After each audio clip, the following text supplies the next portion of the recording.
This is Shana, And Chris. and we are Bad Queers. If you came out of the closet and got put in a box of stereotypes you don't belong to, then welcome to the Bad Queers Club.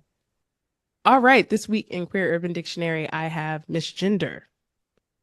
Misgender refers to someone, especially a gender diverse person, using a word, a pronoun, or form of address that does not reflect their gender identity.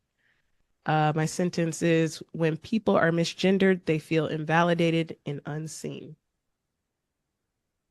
All right. My Queer Urban Dictionary word of the week is sexpectations. Sexpectations. This is when you anticipate or are expecting sexual intercourse from a social encounter, be it a date, a party, or a booty call. My sentence is, just because you sexpect something doesn't mean you're going to get it. Sexpectations. Hmm. Thank you so much. Thank I you like so it. much. All right. Well, we have the fastest returning company that we've ever had in the history of Bad Queers, which just goes to show that this person meant it when they said that they were coming back. We welcome back Preston Mitchum. And if you listened last time, Preston had a very long introduction because Preston does a lot of amazing things. So I'm not going to reread it. Again, I'm going to try and highlight the things that make sense before we get into this wonderful interview. So we have company. We welcome back Preston Mitchum, uses he, him pronouns, Black queer attorney, advocate, and activist. Hailing from Dayton, Ohio, lives in DC. He is the chief executive officer of PDM Consulting, LLC, a multi-purpose consulting firm focused on the power of Black people, LGBTQ plus people, and young people. Preston always does a bunch of cool stuff. Preston is and has served in nonprofit organizations. He's the director of things. He is dedicated service to different organizations like URGE or Reproductive and Unite for Reproductive and Gender Equity, Advocates for Youth, the Center for Health and Gender Equity, and so many more. Also, Preston has served on the board of directors for multiple places, and that's really awesome. He is also the president of Alpha Phi Alpha Fraternity Incorporated. And served as the co-chair of Collective Action for Safe Spaces, Board of Directors, and the National Bar Association Young Lawyers Division Social Justice Committee. He also helped to lead a 10-week protest against Nelly's Sports Bar, a popular bar in the nation's capital that's also very queer. He's been featured in a lot of places: BET, MTV, The Root, The Griot, CNN, and MSNBC. Not even all of those. He's gotten awards for a bunch of other things that are really awesome. He is a big old activist that does a lot of awesome things. He's one of the best lawyers that does a lot of awesome things Big old and activist. does stuff. But you most likely know him from Summer House, Martha's Vineyard. We welcome back Preston Mitchum. All right. Welcome back, Preston. Had to have you back on. Thanks for coming back so soon for us because Right? we have many things to This is the cover. fastest turnaround we've had for a guest ever. So congratulations on being the first to prompt yourself to say that you wanted to come back and then to actually follow up. Like, these are the relationships that we deserve in life, when people say, like, I want to come back, and then you actually did, and in an Oh even my sooner gosh. amount of time. So thank you. Yeah, Of course. And shout out to my amazing team for always making things happen. So really appreciate that too. I love it. Yeah, you got that record now. The Yes. package in the mail and all Mhm. that. Gonna send it out. Please display it during June. But speaking of June and speaking of Pride, so our last conversation, you were talking about DC Black Pride, and I believe it Mhm. was just this past weekend. So tell me about your weekend. Oh And my how did it God. go? Okay. The parts I remember. So no. Right. That's what I was about to say. I was like, first of all, did you survive? Second of all, how much do you remember?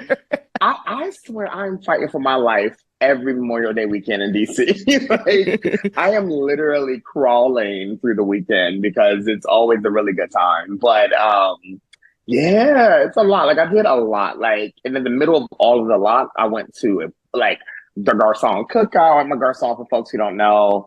I went to our ball that was happening opening night.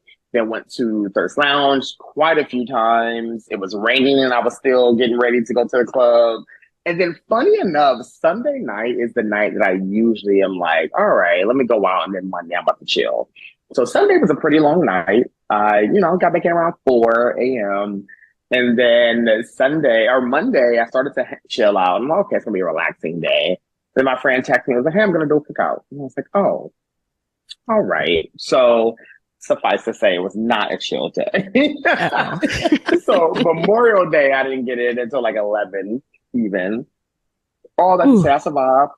I made it, and I'm here. Did it. Honestly, I was mildly concerned about whether or not you would make it and or have a voice by the time we got to this interview, because I knew you were out celebrating DC Black Pride, and it looked like a time. And I know that you have more things coming up, but when it comes to DC Black Pride and the fact that you have history with DC Black Pride, how does this one differ from other prides that you have been to? You know what? It's interesting. So this was probably my 14th DC Black Pride. And so like, I really just think about how much I truly love DC Black Pride. I mean, it's the first Black Pride in the entire country for folks who may not know. You know, and it really started with a group of people who were just like, actually, we need to celebrate. And so they, you know, picked a specific area in DC and really just started celebrating. Obviously now it's a little bit more coordinated, if you will, with organizations, usually under the auspice of Center for Black Equity. But, you know, I will say like this kind of rivaled them. Like it's really always a good time. I will say always lightly push back on folks who, you know, because DC Black Pride can be expensive. All Black Prides, I think at this point can be expensive, which is really unfortunate. But I think at the same time, unfortunately, it's promoters responding to the needs of what they know people will pay for. And so, you know, for example, there are a lot of free and cheap events actually during DC Black Pride, but guess who goes to them? Not most people, right? And so it's like, you know, y'all say y'all want free and cheap, it's actually right there, but you know, that's not what your friends are traveling for. That's not what, frankly, people want to go for. They say they do, they be lying. Like they also want a lot of the turn up, a lot of the celebration too. But you know, I will say that is something that I talk to party promoters about, because I'm like, it is, you know, $100 to get in is ridiculous. And it naturally kind of leaves a lot of people out for who also deserve celebration. But it was good. You know, one year I will never forget when DC Black Pride was canceled, and it was around COVID, of course. And it was really devastating. I think that's when I realized how much I love DC Black Pride, when like you couldn't even connect with folks. Like naturally you found a way to do virtual connection. It just wasn't the same, and it's not the same. And so this one rivaled many of the other ones. And frankly, I feel like the past 5 years, especially give or take, given COVID, I've been like, you know, showing out in the looks department. So like, I know people can't tell right now because it is a slumber day, but it's been really good to like even get into my own fashion sense over time too, and to really show that out during DC Black Pride. Oh yeah, you got to step for Black Pride. Yeah, you do. Play. You do. You do. Yeah. When people walk around, they say, "I like your sunglasses." I'm like, thank you. I said, you know, people be like, "Oh, this whole thing." No, I spent a lot of time. Yeah, like no, thank you. For real. Like the compliments just mean more, you know, for it, because it's like, no, you really see me. For folks who haven't experienced the DMV or just the queer DMV, how would you describe the community to them? Very vibrant, very like, honestly, very attractive, very vibrant. Like, I think you'll find a mixture of so many people in the DMV that you won't find, honestly, in many other places. And that's not to say it's better than other places, but there's just something that's so unique about DC and the DMV. I can travel to so many places, and sometimes it's too loud, too quiet, too big, too small. Like DC is like, what's that white nursery rhyme? The white little girl, who was looking for a little, yeah. I was over here like, which one? Let's count right. Goldilocks, that's her. Goldilocks. That's that troublemaker. So like, so it's like that. It's like a perfect like mixture of everything, right? It is just a perfect expression of so many Black folks and Black queer folks, especially. And now that we have like, I think what made this year incredibly like sentimental and monumental is that, you know, for the first time in a very long time during DC Black Pride, we have a Black, gay, Black LGBTQ lounge. Like that, and it was one that was packed every single day of the entire like 4-day weekend for DC Black Pride, right? And it was free entry. Sometimes it was a little longer naturally just because people wanted to go. And there was a lot of visitors who heard all about it and never got a chance to go. So that was their time to go. But, you know, that's an example of a place that was free, right? All weekend. And then also on top of that were you got to see your friends from out of town. You got to see other folks in DC who you may not have seen in a long time. But, that to be open during DC Black Pride was really special. You could tell that meant a lot to people. Yeah. It's a very southern city, but also international. And it's like such a great melting pot of it all. So. Yeah, I love it. Like, it's been 13 years here for me right now. And I mean, there are other cities that really catch my attention, cities that I really love, like deeply love, like Chicago, New York. But there's just something that's really special to me about the DMV. It does hit different. Absolutely hits different. When it comes to some of your other Pride experiences, do you have any others that are like unforgettable? You remember that year like it was yesterday, a song brings you back at any other Pride? Or does it only just live at DC Black Pride? You know what? No, but I will say I also you know what? Yes, I take that back. Juneteenth weekend in Dallas. That was it was a couple of years ago, one of the best times I've had, actually. Oh my gosh, like I went to this one like outdoor party and I just remember being hundreds of people. And like the folks in the South too also hit very different, like very, very particular and special Black folks and Black queer folks in the South who have their own culture within a culture. So like Dallas that weekend like was unforgettable, like truly, truly, truly a good time. It's interesting. New York, New York's Pride weekend is, the last weekend of June. And it is funny because, New York naturally has a lot of mixture, a lot of cultures, ethnicities, races, people, etc. And it's just funny because that was also a really great time I had because it didn't have to be Black Pride per se, but there were just still tons of Black folks who were always connected and just having a good time. I will say that Pride one particular year was very fascinating because this was at the height of like really disinvestment of law enforcement and law enforcement funding from Pride. And, I was helped block a few things in DC when we were doing that.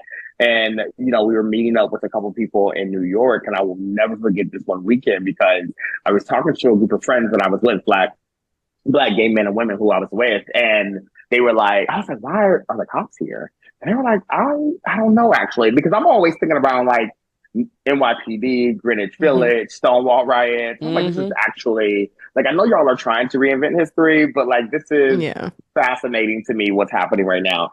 And when I tell you this, who I found out later was a cop, an undercover cop, white guy turned around, he was so disgusted by hearing what I said to my friends, by not talking to him at all.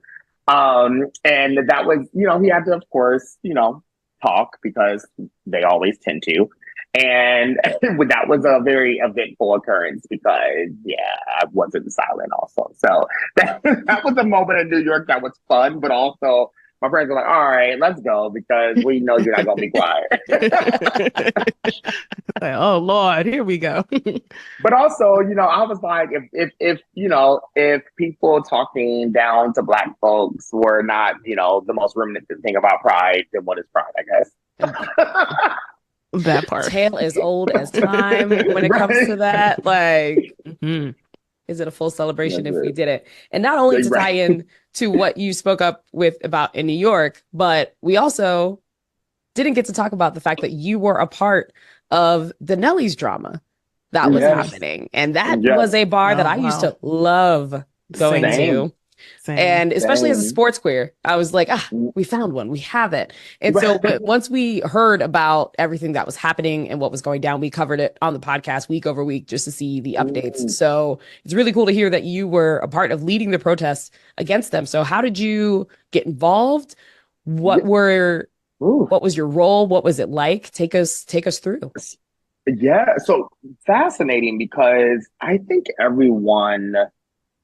people who really started to do their research and hear a lot about Nelly's, a lot of them think that the catalyst, the moment in time happened when that young Black woman was dragged down the steps by her hair. But Nelly's history has expanded time. And that was one moment. And I think it was a critical moment because obviously it was a very visceral attack. But not only that, it was during Pride Month that it happened. And obviously, you know, it was really like just a very interesting interaction with Nelly's already being on the forefront of some like race related issues before. Like previously, they had hung the Blue Lives Matter flag, and there was a lot of pushback on that. But for long, I pushed back on Nelly's, and I would always try my moment. So, like, maybe I should go one time just to kind of see if it's different or see if I can meet up with the owner. And I did multiple times, in fact. And the owner is a terrible human, frankly. I always spend the time to talk shit about Doug Chance because he really is an awful person. And you know, it's really unfortunate that sometimes, obviously, people value money over people. And obviously, that's just the nature of capitalism.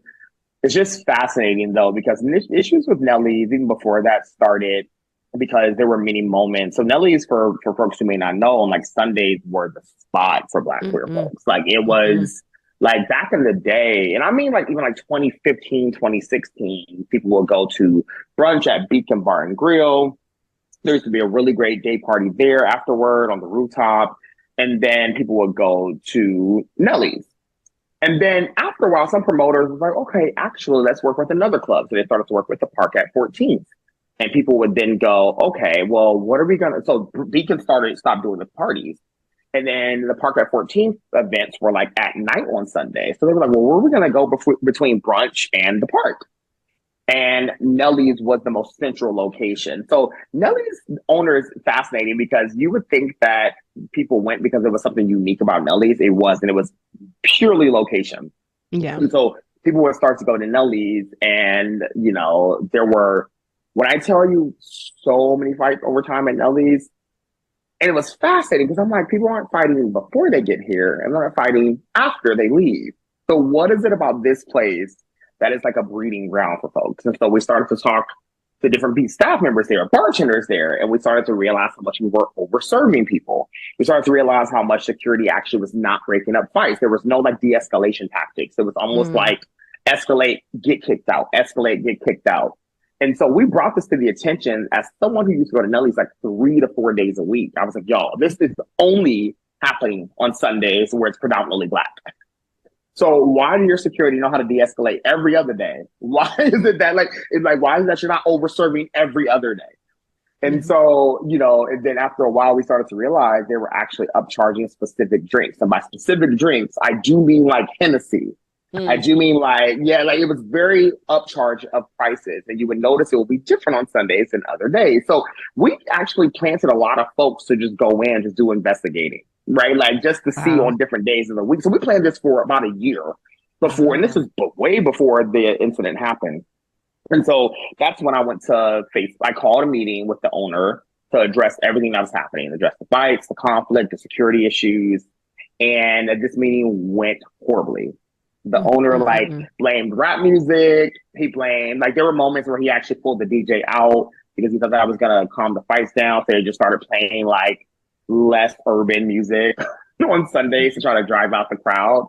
And so so I'm always like, wow, this is fascinating that people think this is just about this one event when this has been years, to the point where I wrote a 5-page letter, posted it on Facebook. I woke up the next day, I had 300 shares of people then sharing their negative experiences about Nelly's. Now, of course, I love my people, but you know, Stockholm. So some people were like, no, Nelly's is the greatest place in the world, right? So of course, some were upset, but I knew that's when we reached a pivotal point. And then there was a bar across the street called Brixton. So I was like, y'all, nope, let's just go to Brixton. So for Sundays over a year, we used to go across the street just to show Nelly's that they didn't need us there. And so Nelly's, of course, then started to do different things, lower their prices, try to hire diversity experts, whatever.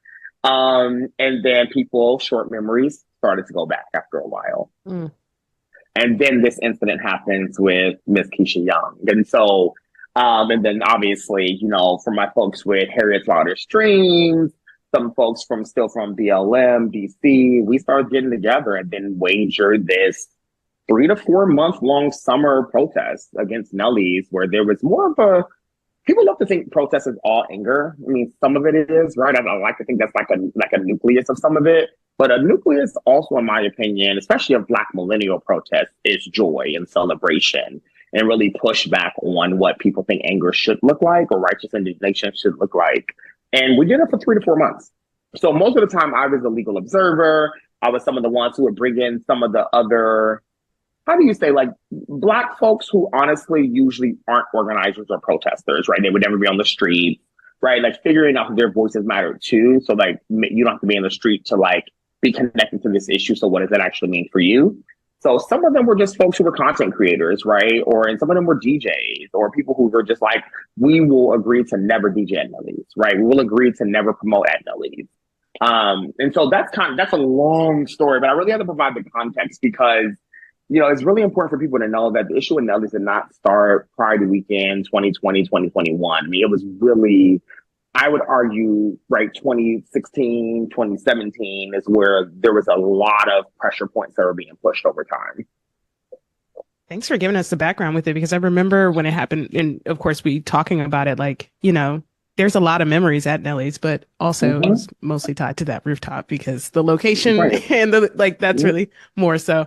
But how would you describe how the community feels about it now? And now that we do have Black queer owned, you know, lounges in DC, like did that market change? Did you see like a shift? Yes and no. Well, so yes, for sure, in terms of the market changing when Thirst opened. I think it depends on who you ask, like most things, of course. I would venture to believe that it is definitely less popular than when it was years ago, for sure. But people will still go to it. And if I'm being honest, I blame one particular party promoter. You know, there was an agreement made by like the vast majority of Black party promoters, Black queer party promoters, to not do business there. And they haven't. But one has, and one consistently does. Like very consistently. And thought he was making like this very poetic statement about why he decided to do it. It sounded insane. But you know, I'm just like, I would rather people just be like, I'm getting my money, fuck y'all, right? Like, right. Just keep it real. Like, keep it honest. He was like, the market opened up and I took an opportunity. Thank you so much. Like, I disagree with how ignorant that is, but I also like respect the honesty. But it gave this like superfluous intellectual, and I'm like, what? This actually makes no sense. So, but you know, so I think unfortunately he's one of the ones, and his team are one of the ones that keeps it alive. And it's unfortunate, right? Because it doesn't need to happen. People may not know, there are a lot of queer bars in DC. A lot. I mean, as of right now, I would venture to guess 13. That's like so between much. bars and lounge. And DC is not big. It's not that big. I was going to say geographically, DC is so small. So that's a lot. Yeah. And so it's like, and there are ones people never even remember. I mean, there is a staple in DC called Larry's Lounge that people do not go to. And it's been in DC longer than most of the gay bars here. And it's right across the street from a popular Mexican restaurant called L'Oreal Plaza. But no one goes there, right? Like, it's not, I mean, you know, every bar, in my opinion, does have like a staple of who like the community are or is that go. So like, you know, you'll have like your beer scene or, you know, whatever the scene that you're looking for. Larry's Lounge does tend to skew a little older and whiter. But honestly, I've gone a couple of times and everyone's always lovely and nice, right? Like no one, you know, it's not like a creepy feeling. Like it is very much just like people are there just to get a drink. Like it's like their cheers. But you know, people, even in counting the numbers, I guarantee you most, even LGBTQ folks in DC would forget about it, right? So, and then there's new pop-ups everywhere. There's now a club called Crush. There is, Thirst, of course. There's little gay pub that people sometimes don't know about. Like people know about the bigger, younger, if you will, venues like the number 9s of the world, like the Nellies, like the Dirty Gooses, like the Kikis. But there's so, and I just named like 4 that are like quite literally 30-second walks from each other. Like they're all right there. And so like that, you know, there's just so many places. I do think there's been for sure a shift on certain nights when you think about like Thirst opening and now Nelly's, like on any given night, particularly like on a Friday or a Saturday, especially when it comes to Black LGBTQ folks who are the folks I care about personally, right, they will certainly go to Thirst over Nelly's. Like it's not even like a question. Okay. And then sometimes you still actually have a lot of Black queer folks in particular go to this place called Fireplace. And so sometimes they'll use like Thursday as a pregame for it. But so they'll still go to like Fireplace too, which is not Black owned, but it does have a high amount of Black folks, high percentage of Black folks who go there. Okay. Yeah, like I can tell you so much about DC queer bar scenes. Like I can tell you the owners, how they connected to each other. Like I think that is how I used to get so fascinated with like people's opinion around like why are people so mad? We don't even know what's going on. I'm like, I could literally write you the family tree of DC but I gay can't. bars, right? And trust me, they know me. Right. So like this is not just like I've interviewed them, I've written about them in articles. Like they know me. And they're very cautious around me sometimes too. So now it's to the point where they'll like sometimes message me on Instagram, like, hey, we're opening this place. Do you want to come? Now I'm like, no, probably not. Like, it's okay. He said, I'm good. I'm gonna stay in my house. Thank you so much. Thank you so much. But there are honestly tons right now. But I'm gonna always shout out Thursday as being the best. Yeah. That's good. I also need you to actually do that family tree. Mm. I just Look, I just feel it's very fascinating. It feels right. And also I feel like we do need to know more. I think that's, you know what, that's a bad queer opinion for another day, but I do feel like we need to know more about the owners of these establishments that we spend all of our time and money in, because you don't look at it. Like if you pay attention to Chicago and most of the bars are on one street, they're all blocks from each other. But if you look at it and you're like, there is an owner who has like a monopoly on like 5 of the 10, and you're just like, wait, what? Yeah. How does that work? Yeah, I feel like I've given so many like bad queer opinions already in this moment, but I will say to get us started early, no, but the truth is there is, you know, when I think about this often, a lot of us do not care about the ownership of the places we go. And I, for the life of me, I can't understand why.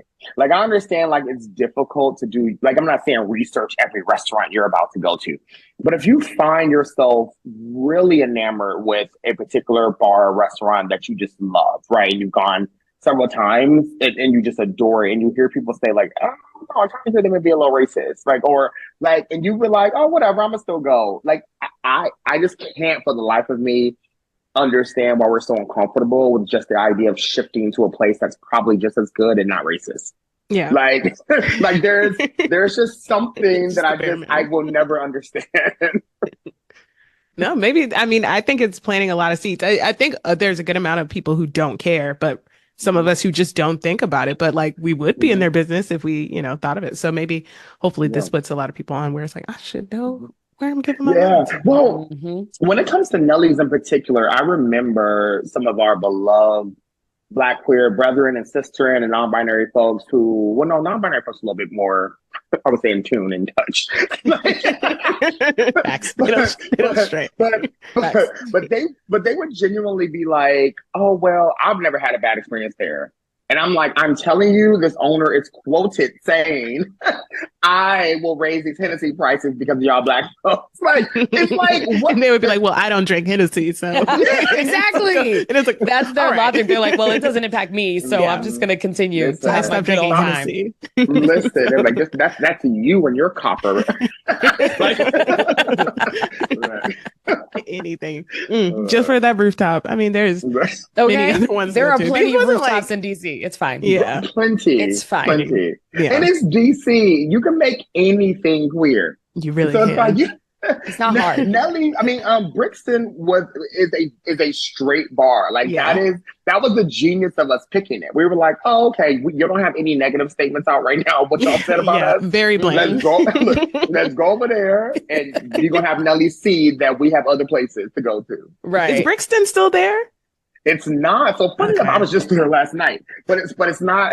It's not Brixton. It's called Whitlow's now. But honestly, it might be the same thing. Owner. I think so, but also new owners just be lazy sometimes because it looks the exact same. It's just a different name. Change the name. Okay. He said the foundation is strong here, so I'm just gonna save my money. Thank you so much. Hilarious. All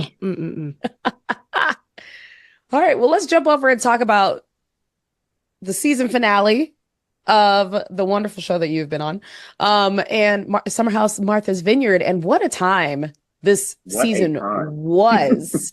I Yes. feel like I wanted to, not gonna lie, I kind of wanted to name it like Tears and Traumas as No, like what this. listen. Ooh, Wasn't it a heavy I was season? exhausted.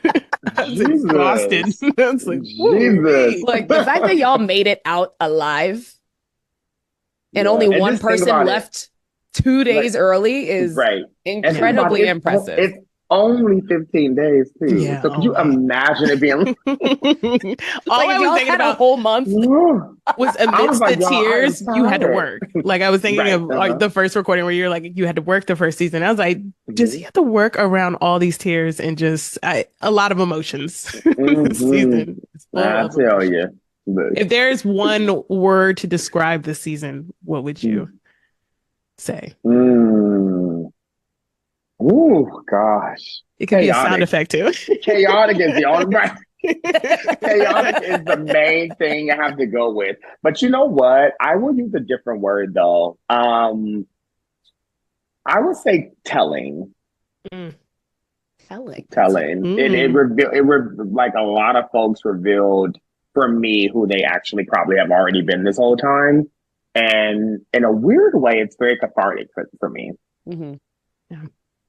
You go back and watch it and be like, a lot of Yeah. She's like, noted, noted, Yeah. noted. But the part that I love the most was that your fiance got to come and visit the house. Yeah. And that was like the moment because I knew it was coming and the teasers had been there and they were like, oh yeah, couples weekend. And then when your fiance got there, the joy, because you don't get to see this visibility, especially on Bravo. Like you are like the first Black gay man that is out here giving us the representation that we need. And in a way that's not, like we talked about last time, it's not drama filled. It's not messy. You're just out here literally being an adult, being your adult self. And I thought that was lovely to be able to have that because I know that the audience that watches is also like a heavily straight audience. And then to be able to have you be the representation there, I think you did it amazingly. But also it was even better to feel that it was just like you being yourself. And that was the amazing part of it. And also you and your fiance are adorable. So it was just like, this is just to see y'all engage and do the things and to know that like both of you together continue to still be the least messy. Yeah, look, it's so funny when someone was like, listen, I appreciate this coupling. It was like, because you're like, oh, Preston, he about to let Preston go out there and just party. He gonna sleep on his couch. Like, full sleep on the couch was joy. I was like, that was the one moment because guess what? There was, for reality TV, they're just like, where's the mess? Where's the drama? Where are the things? And all the other couples gave that. And I was just like, wow, like, yes, I would obviously love to see y'all more and do the cuteness, but they have to do what they have to do for ratings. But I loved seeing you two be in space together and know that it was like, there is a bit less airtime because look at them just being themselves. And it was just glorious to see. So I have to know, what did your fiance think about visiting the house? You know what? The good thing is he had met most, if not all of them already. Like, maybe naturally not Noelle yet because she's a newer cast member, but I want to say all of them, like at one point have hung out a couple of times actually. And then even before that, I think maybe like we had a cast premiere party where he met everyone like for real, like the others who we did not have a chance to meet. Like Shanice, Shanice tends to, be high energy all the time and drinking, so she probably forgot. But so we like already met, so I don't think he was like even nervous. He already was like, I just want to support you, and I'm gonna have a good time. That's it. Like I am like, no shade, like very like high energy, smiling, good times, and that's what I appreciate. I know I'm never gonna get my way about this, but I also hate that reality TV has to be messy. Like, I think like there is like this really interesting thing attached to like people like someone is good for TV. I'm like, what does that mean? I'm like, if it sounds like because they like to yell and cause drama, you think that's good for TV. And I think we can absolutely refigure that out and say that actually someone is good for TV even if they don't do that. Right. And so he was never going to give that, right? Like, first of all, he got a pretty good job. So he's like, I ain't about to ruin any of this for this. And I'm not getting paid for this. So, it is, I always appreciate how logical he is, honestly, about stuff like that. Because some people were being messy for free. And it's like, I don't really know why. That is the logic that I think folks have to remember. You are being messy for free. Mm-hmm. Messing up your life for the 3 days that people were there. And it's not worth it. And I think it's not. The parts of the show that I appreciate are always the ones where you all are able to have healthy conversations, that you all are able to go and educate yourselves. You are educating the masses on so many different topics, where it was like, I feel like last season was more like historical Black culture type education, where this season was very much a lot of personal different things that were happening. And now we're learning about folks' diagnosis, folks' internal issues, like things like that. And we're able to like dissect it there. And I'm like, those were the moments that I loved and appreciated outside of the tears and trauma. So it was just, and to be able to have you all have your moment, and then to see you show up and show out also at the reunion, which was the first time that y'all were able to have the reunion, which was so exciting. But please take us on the journey to your fashion, because I feel like it just continues to elevate in all of that. Because my next favorite outfit was when you had the ginger ale clip, and that outfit, I was like, please let me borrow it, and please let me steal it. Thank you so much. Thank you. What's funny? So I have to give so much love to my stylist, Brian Lamont Davis. Styling is such an interesting thing, right? I think anyone's fashion and style is subjective. So it is always interesting to me when someone's like, oh, I hate that outfit. And I'm like, sure you do. Many people love it. Like, that's just the nature of fashion and style. Like, you have your own aesthetic and people kind of play to that aesthetic. Brian has been so brilliant about just understanding what works for my body and what doesn't. And, I would never claim fat, because I do think fat is a particular politic. But for me, I am thicker. And so like, he's like, I'm not about to put you on this tie outfit. Like, that just doesn't make sense. Like, he was like, now, if you want it, I could send it over to you and you're going to be sending it right back. But, and I like to play with like bigger clothing, like more like form fitting in some respect, but just like, I've been really into like the baggier clothing in some respect, like the bigger jeans, the bigger bottoms, the like more like oversized jackets. And he just really plays into it. I think the reunion look was more daring for me, I will say, because satin wrinkles quickly. And so I was a little nervous after I got up. So I'm like, wait a minute, probably I need to airbrush this out. Right. But it was so great. So like, listen, the boots were Yves Saint Laurent, he had like my stylist again brilliantly has a lot of connections with these wonderful folks. So Yves Saint Laurent boots, the entire thing was custom designed by Timothy Nash, a designer in New York City. The hat was Benita Millinery, which I'm really happy about, because I'm actually going to come out with a hat line with them soon. More to come. Because your hat game is so strong, and it needs to be something that you do. Yes. Oh, thank you. Listen, and then like my nail. Oh my God. So my nails, I think I could really get into the nails. So because our theme was like shades of pink, my nails were pink and black. And so like, I think unless you really got a close up, you couldn't really see them. But honestly, this place I go to in DC called Nail Saloon, they always get me together. So that's just a little bit about the fit, but honestly, yes, I think I have my own style, my aesthetic. I'm grateful for it. But Brian has really been like my saving grace over time, really figuring out like what I actually really like. Because on my own, I'm not that creative. Like, I'm creative enough. I'm not going to take credit for this. Yeah. How did you meet Brian? Pieces. So Brian used to live in DC. He lives in New York now, but he used to live in DC. And every time, we always move each other. We would speak when we saw each other out. But the more things that started to happen when I was making more public appearances, I was like, first of all, I'm tired of picking out my own outfits. And then, especially for like big events, like keynotes, like, oh my goodness.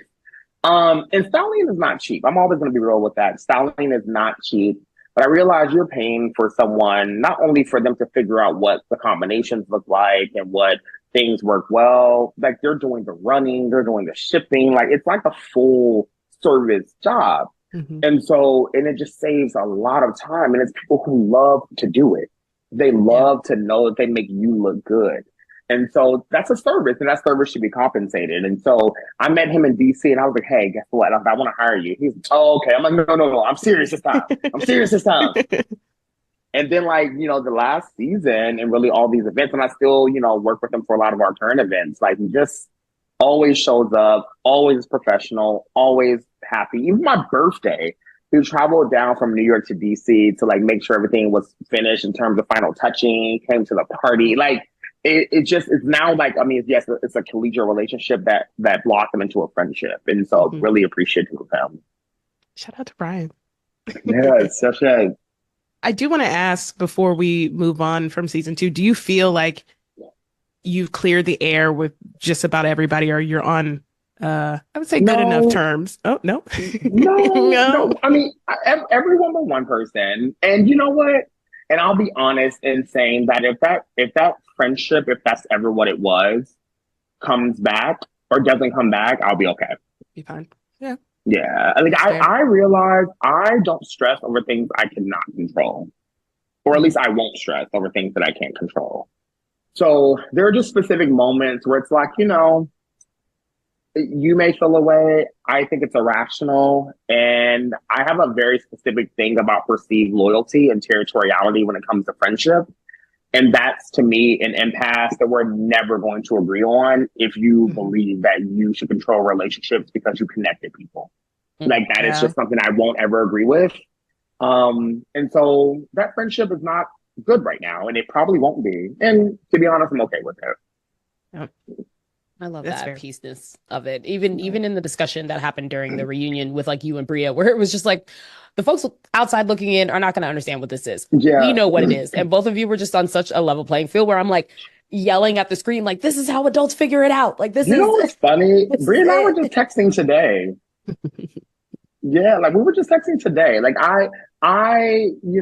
because I think Bria is at least authentically herself.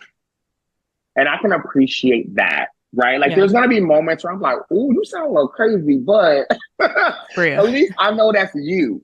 Yeah. And I don't ever feel like she's actually coming from a bad place, right? Like, no matter what I understand, that probably sounds like a big statement based on what a lot of us have seen, but I don't feel like anything she does is malicious, truly. Yeah. It may be immature, but I think it's genuinely her figuring it out. Yeah. Can't say the same for everyone. Yeah. And that's fair. Bria grew on me this season. I was like, okay. And to that point, Preston, like, where it's just like, this is just Bria. Like, it is like, I might not agree with like how she approaches it, but seems pretty much the same. At least, again, from watching on TV from season 1 to season 2, it's like, she's pretty consistent with how she moves. So.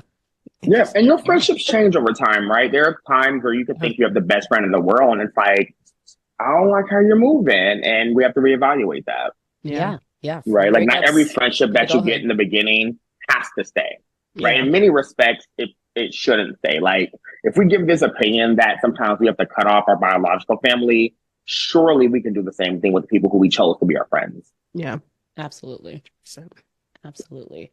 All right. Before we move on to our bad queer opinions, the last time you were here, your bad queer opinion was that all queer folks should experience non-monogamy. And then you let us know that you also are non-monogamous. So a lot of people who listen to the show are kind of like new-ish or still on the journey, still learning about non-monogamy. And so we know that folks, when they heard about your engagement and also that you all going and living together, they are trying to understand, like, okay, what does that look like for you? How does non-monogamy show up in your relationship? What conversations did you need to have to understand boundaries versus needs and what that looked like together? So how did that look like for you? I love this question so much.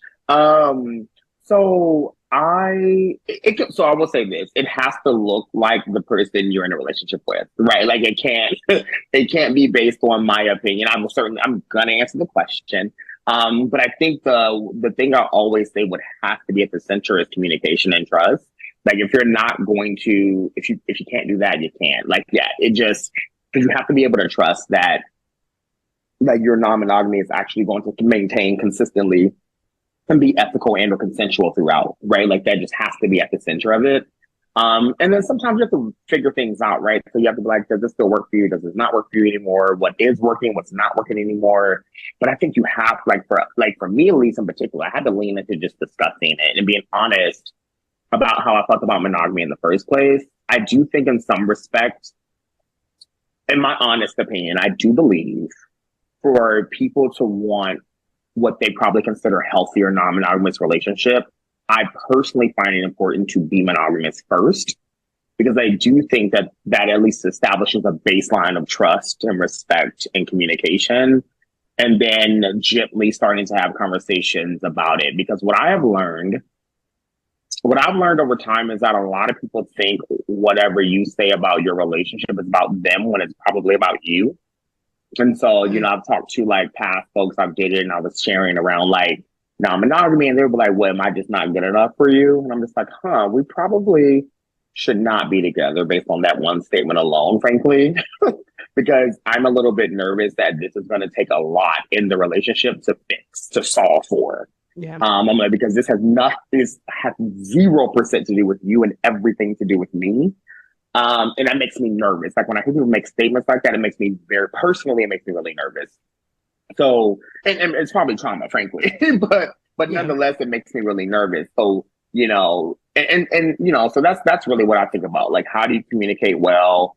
Do you enjoy consensual non-monogamy? Do you enjoy ethical non-monogamy? Do you know the difference? I mean, just in short, the difference ultimately is that for a lot of folks, ethical non-monogamy is kind of establishing something in the beginning of your relationship. So a lot of it can be like, okay, these are the ethics that are attached to the things that we enjoy, what we will do, what we won't do, what are your ground rules. So if you live with someone, can you bring someone in the house? Do you have to travel somewhere? Is it about romance or is it just about sex? Right? Like, what does it look like when the lines become blurred? Right? So like, and that takes conversation. Consensual to me is a little bit too much work. Like consensual monogamy is very much like a checklist every step of the way. And I'm like, If I'm out at the club and it's too like, but you signed this contract up front, right? Like I'm like, right, exactly. But, I can't pretend it's easy though. I think it's never going to be easy. I just think every party involved has to be willing to have conversations about it, but honestly, sometimes have to take themselves out of it. Like truly, sometimes I feel like this has nothing to do with me. This person is expressing their needs, and let's be real, when those needs begin to really diverge, separating is okay, right? Like I want people to always remember to be themselves individually, even in a relationship, and people become too much other half for me sometimes. Like I'm just like, no, that person is whole, I'm whole. We're two whole individuals in a relationship, and that is what can make it complicated over time, or lovely over time. But the thing I've always realized, monogamously or non-monogamously, relationships take work. They shouldn't be hard, but they should take work, right? You're people that are entering with your beliefs, your opinion, your politics, your like everything, right? The way you grew up, your religion, your non-religion, right? Everything.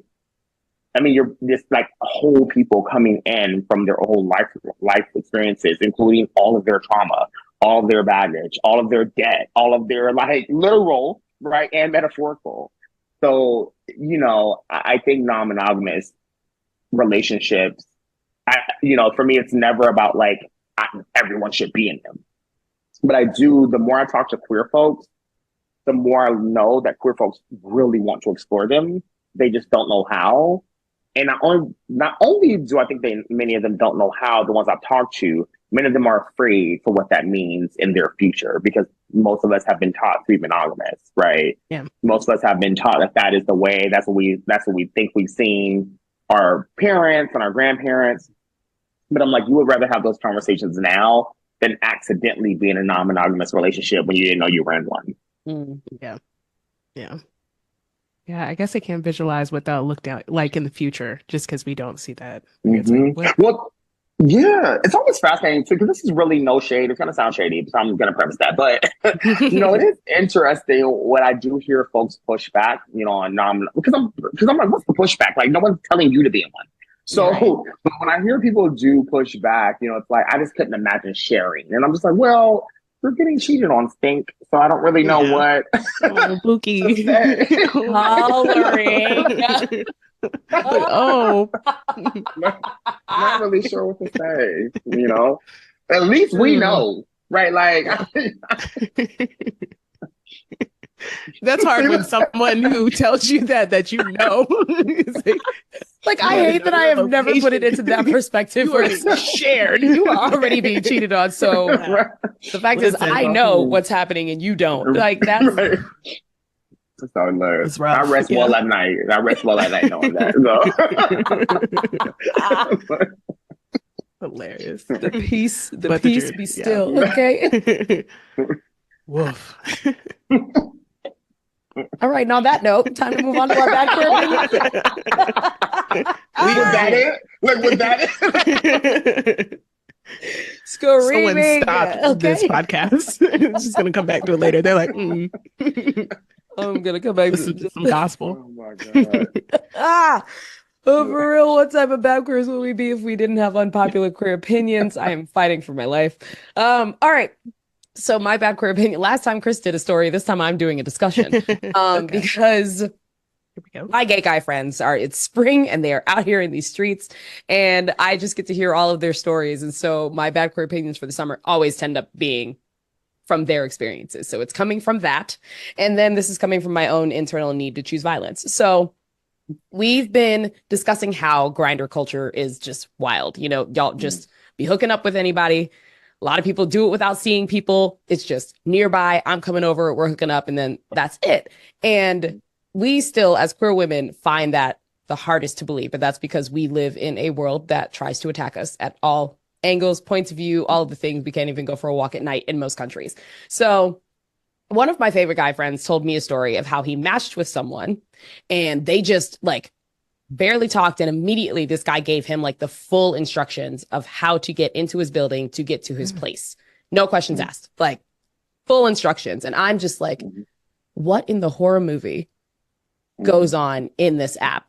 And so my friend had zero intention of going to see this guy. And he was actually like very surprised that he was so upfront. He had just been in a relationship for the last few years, got out and was like, wow, people are just doing this. So he then messaged the guy who sent him the details. Like my friend waited like 20 minutes. He was like, hey, are you here?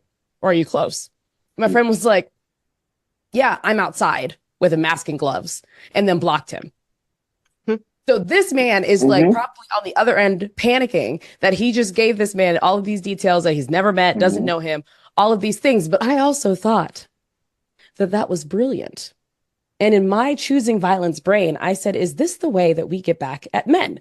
Because do men realize that this is the nightmare that women deal with all the time? So do we like assemble on Grindr, make a bunch of fake profiles and scare men so that they understand what we go through? Thoughts?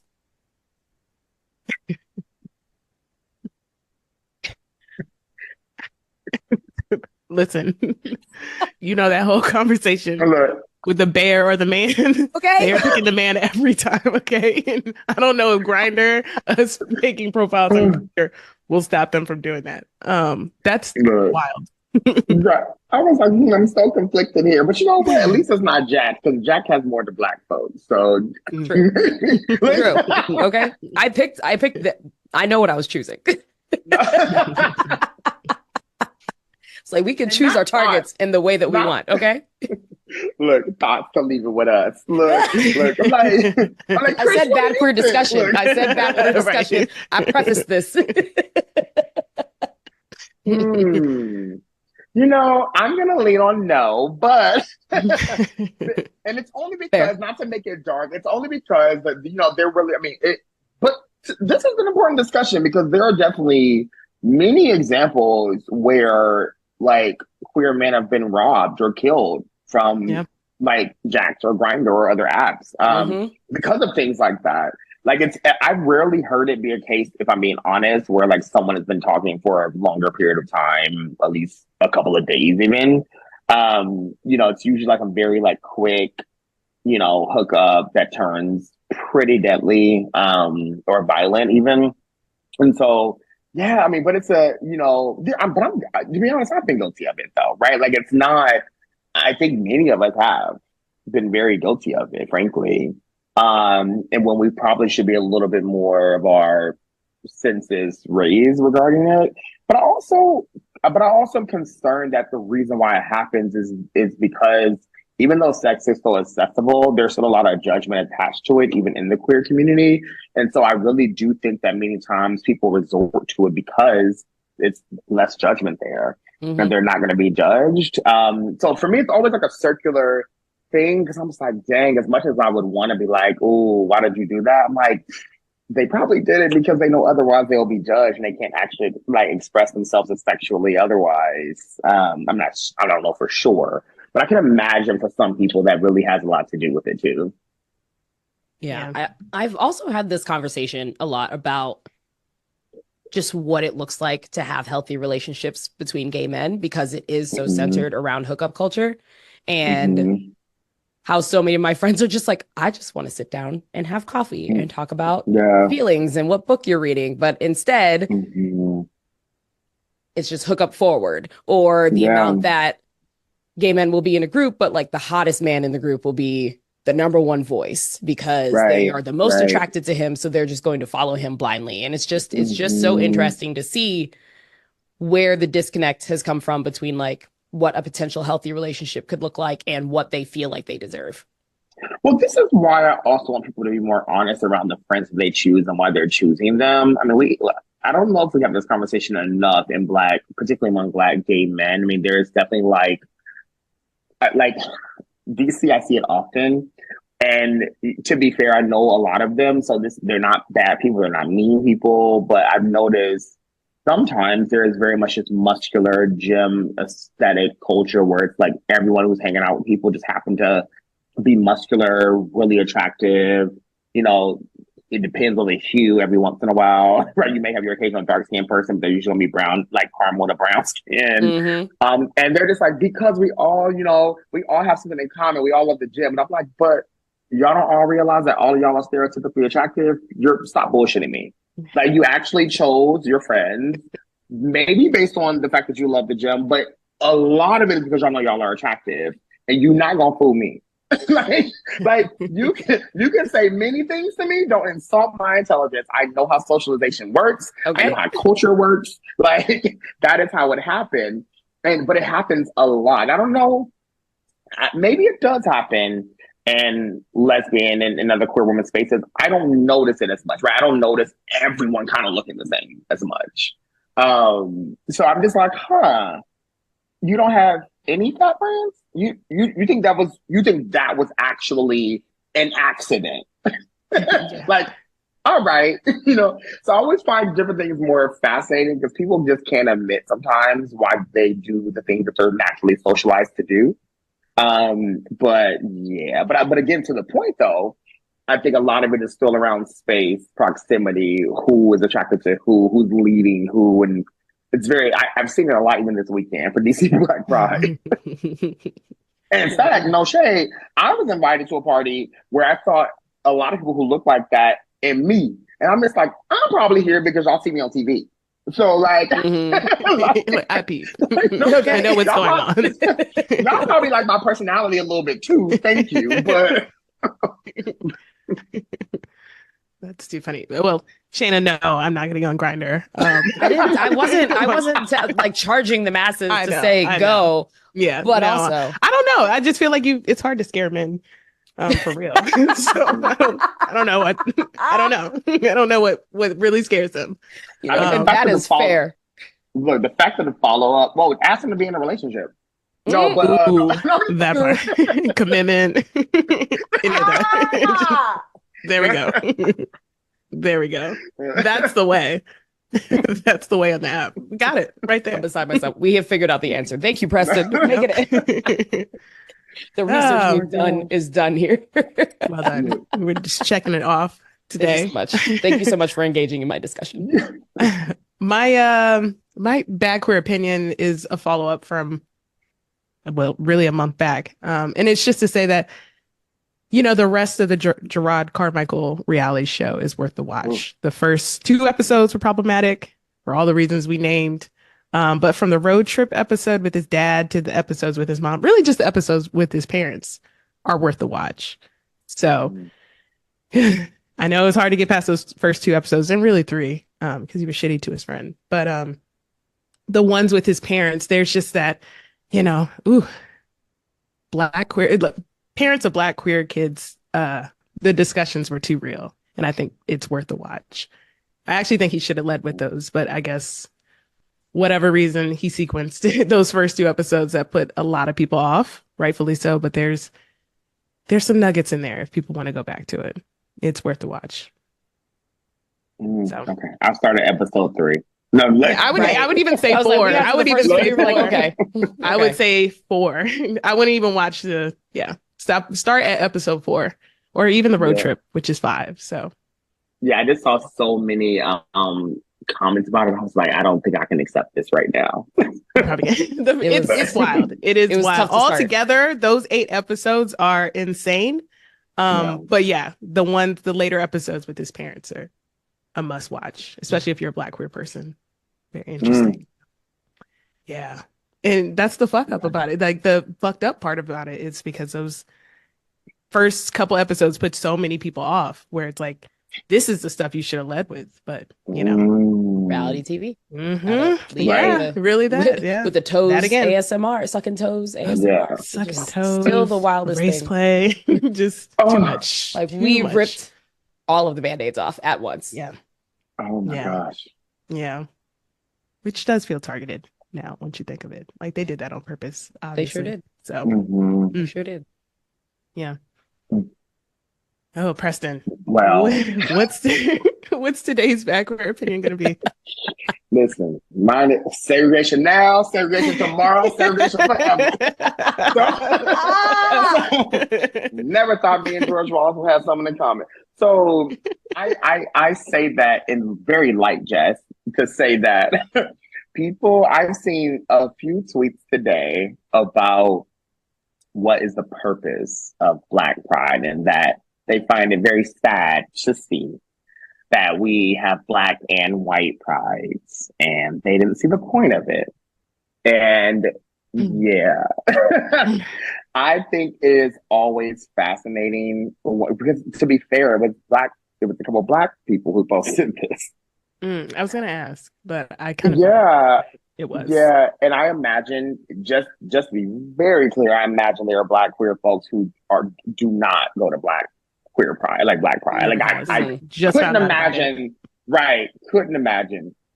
But I also find it fascinating, to be honest, because for me, it's like, if you don't question why there are things like HBCUs, or just black Divine Nine organizations, etc., then you kind of have to realize why this is also a subset of that, right? Like, there was communities of folks who obviously were not accepted and no longer wanted to be accepted or invited in white spaces in that respect.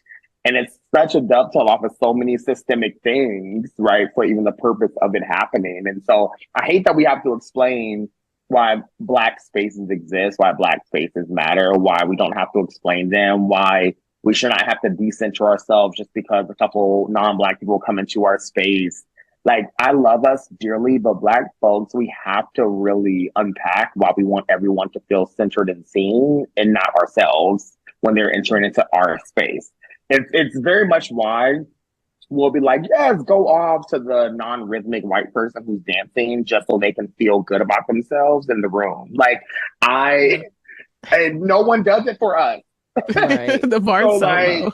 Yeah. So I'm just like, I want my Black spaces to be as beautiful, of the mixture of melanins that Black folks hold and have all the time. Those are the spaces I want 99.9% of the time. Mm-hmm. And if not, I'm just not gonna be there usually. But no, I love a Black space. Like, I really do, and I find it to be so important to have. Yeah, it's a different type of warmth that you like feel being in a Black queer space or going to a Black queer event, when you see other Black queer folks and you just get it. Like, we didn't escape racism just because we're queer. So it's like, yeah, we need our spaces, and I would encourage other people of color to have their spaces as well. But like, everybody culturally needs their space. Like, it makes what's sense. Fascinating though, and I hate to say this, but I think people only question it when it's Black spaces.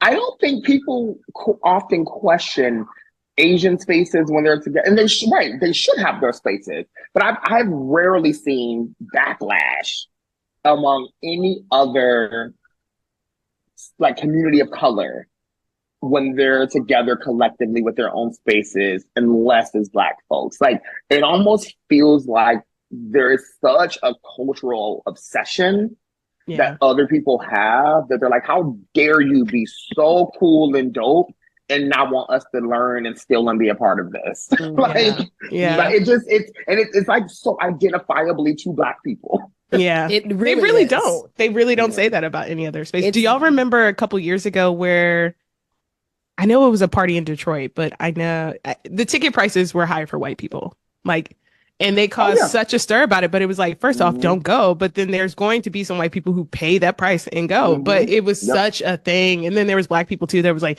you wouldn't like it if they did it to us. And it's like, well, hundreds of years. It's like I was like, history says. Like, I was like, oh baby, I wouldn't want to go. Like that part. Yeah. But you know what? We started to do that in like Black Youth Project and in BLM. We started to do that. It was basically like your ally tax. Like if you really want to be in this space and you're trying to disrupt the space that you say you understand why Black folks should be together, then you have to pay more money for it. Yeah. You know? And sometimes it's an exorbitant fee. And should be. Have you seen the racial wealth gap? But it's just like, you know, again, if you don't want to be there, don't be there. But yeah, we need our own spaces, and now more than ever, like increasingly so. Especially that. Yeah. Well, I agree. 100%. All right. Well, let's go ahead and wrap up this show. But you know, we would never leave you without giving shout outs to our faves. My shout out this week is Tarot for You and Me, a Queer Deck and Guidebook by Gary DeAndre. So it was created by and for people of the LGBTQ plus community who want to see their experiences, bodies, and lifestyles in tarot. Tarot. We're going to go with tarot. I think it's tarot. So it offers the queer, genderqueer, and non-binary audience and their allies a tarot deck that is as inclusive and emboldened as it is fun and full of joy. The deck is designed to infuse your life with greater awareness and higher insight, allowing you to manifest visible, truth-based happiness.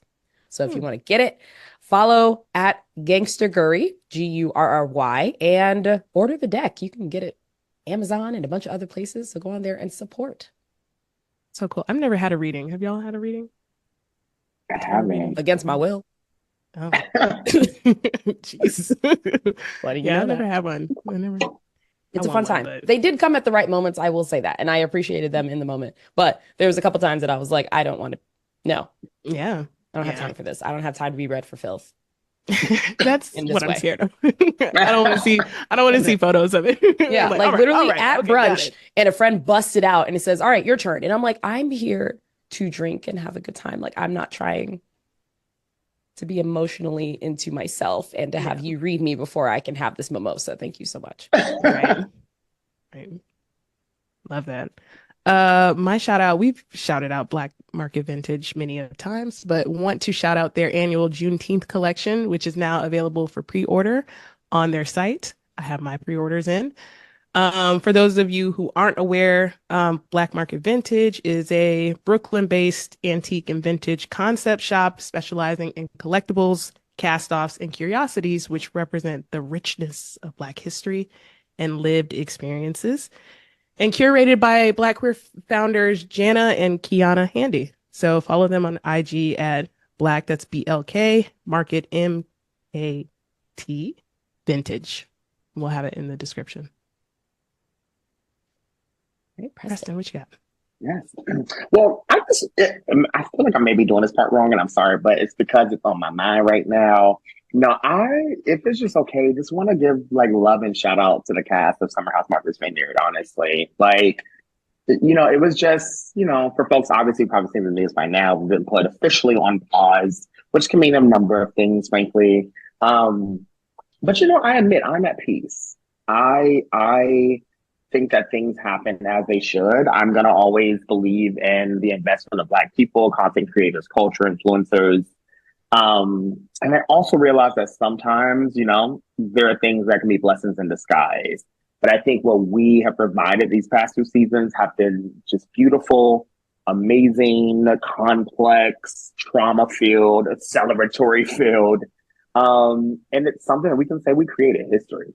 Right. And I think that even with all of that, the pause, I think that's something to really hold and be happy of and proud of. And so I really hope that everyone sees that, and really thank the viewers for all their love, support. They can still watch it on Peacock. The seasons 1, 2, reunion, they're still on Peacock. So get your life and just continue to celebrate and support our work, especially me, I'm here, by following along, subscribing to my newsletter at PrestonMitchum.com. So I guess shout out to us and me. That's really, that's really the love I have to send out. Subscribe to the newsletter. I was like, yeah, because you're doing a lot. You have, like you mentioned earlier, you said you have the hats coming out, but I know that you have like some clothing partnerships, and you are a lawyer. You do work. For real. Like people, we're queer and we need lawyers. So it's just like, all of the things that we're out here doing. But it's wild to hear of those things, but the impact that you all have will never be questioned by any means, because you all did that. And folks, the way that we show them that they shouldn't continue to put it on pause is to continue to put our energy into it and talk about it and share it and watch it. So like Preston said, it's going to be there, and you all should do that. And then make sure to continue to support Preston in all that he does, because it's deserved. So Preston, thank you so much for coming back, and like a quick turnaround and doing all the things. It was great.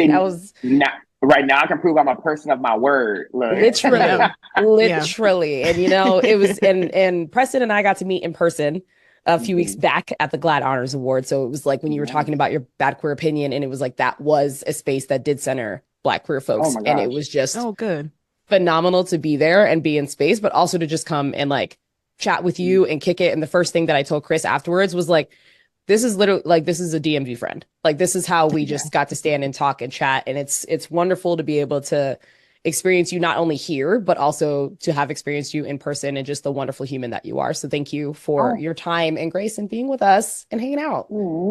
Thank you. That means a lot, truly. It was a pleasure meeting you formally.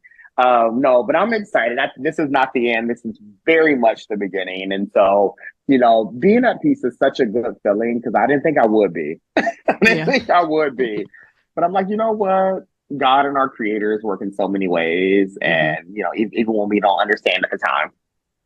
Yeah. I hope you feel the love, because people really love that show. And, we will hope that, they hit play on it. But we really love the show, and I hope you feel that. And I think, again, it's just hopefully shows just Bravo and all the reality TV execs, like, you don't have to go like the crazy route with stuff. Like, it doesn't have to be fights and drama and everything, or drama in that way that is just centered on that. Like, no, it was really about y'all's relationships. You got to see each of you as people, and like, So yes, but excited for all of the things that you have to come, because we know that you're going to be doing all of it. And if you didn't know before, you're forever welcome back at any point. So, yeah. All of a sudden, a month later, he's back. Check it back in. We're gonna have Preston as our legal correspondent. Look, I'm trying to continue my commentating. So yes, we got you. We got you. All right. And for everybody else who's tuned in, thank you so much. And as always, we will see you next week. Take care.